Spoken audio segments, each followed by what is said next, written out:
Tom and Zendaya recently became Mr. and Mrs., and I don't think the wedding is the actual impressive part.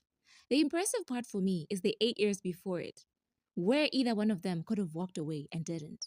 Because here's what nobody tells you about loyalty: it's not a promise you make once, it's a choice you make on repeat, usually when no one's watching, thousands of times over and over again. Think about everything working against them staying faithful to each other for almost a decade. They have constant proximity to other attractive, famous people. Time apart on separate film sets, on separate continents, surrounded by people who would have loved to be the story instead. See, most relationships don't survive that kind of exposure to opportunity. Not because people are bad, but because staying faithful gets harder exactly when it gets easier to stray. And most people don't clock that until it's already too late. Faithfulness isn't tested when temptation is absent. It's tested when it's available and you say no anyway. Here's what I think actually happened over those years.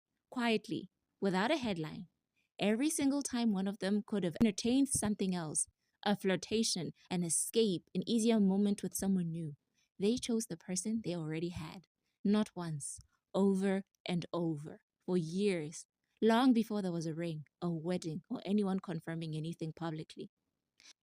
That's the part nobody claps for. Nobody posts about the moment you closed your phone instead of replying to someone's DMs. See, faithfulness is made entirely of moments no one will ever see or thank you for. And that's exactly why it's precious. Not because it's rare to want to be faithful, but because it's rare to actually do it repeatedly for years when it would have been so easy not to.